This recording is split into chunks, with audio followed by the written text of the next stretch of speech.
Zechariah 14. Behold, the day of the Lord cometh, and thy spoil shall be divided in the midst of thee. For I will gather all nations against Jerusalem to battle, and the city shall be taken, and the houses rivalled, and the women ravished, and half of the city shall go forth into captivity, and the residue of the people shall not be cut off from the city.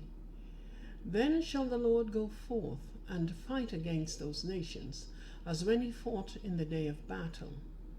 And his feet shall stand in that day upon the Mount of Olives, which is before Jerusalem on the east, and the Mount of Olives shall cleave in the midst thereof toward the east and toward the west, and there shall be a very great valley, and half of the mountain shall remove toward the north, and half of it toward the south.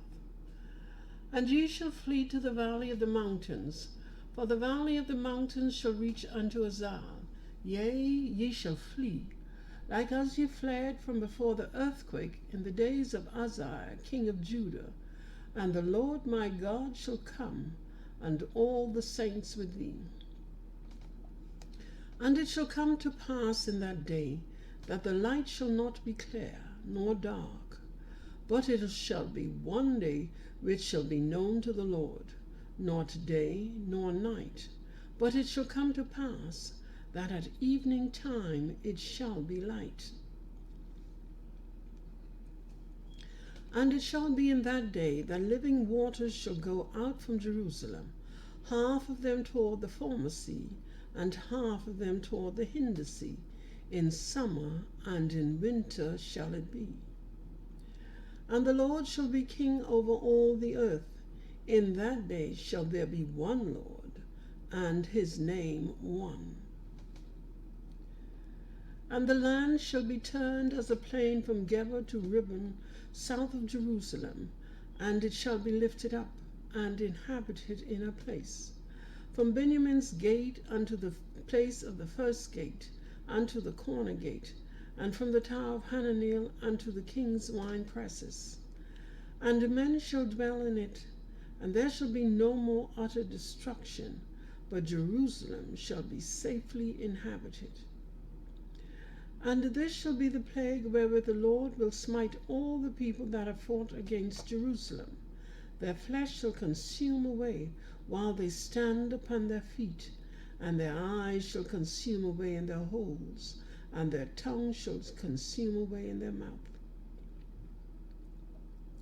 And it shall come to pass in that day that a great tumult from the Lord shall be among them, and they shall lay hold every one on the hand of his neighbor, and his hand shall rise up against the hand of his neighbor. And Judah shall fight at Jerusalem, and the wealth of all the heathen round about shall be gathered together, gold and silver and apparel in great abundance. And so shall be the plague of the horse, of the mule, of the camel, and of the ass, and of all the beasts that shall be in these tents, as this plague. And it shall come to pass that every one that is left of all the nations which came against Jerusalem shall even go up from year to year to worship the King, the Lord of hosts, and to keep the Feast of Tabernacles. And it shall be that whoso will not come up of all the families of the earth unto Jerusalem to worship the King, the Lord of hosts, even upon them shall be no rain. And if the family of Egypt go not up, and come not, that have no rain, there shall be the plague, wherewith the Lord will smite the heathen that come not up to keep the Feast of Tabernacles.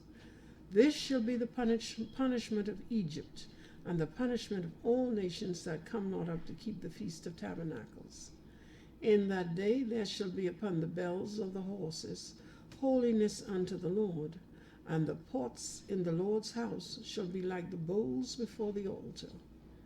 Yea, every pot in Jerusalem and in Judah shall be holiness unto the Lord of hosts, and all they that sacrifice shall come and take of them, and seethe therein. And in that day there shall be no more the Canaanite in the house of the Lord of hosts.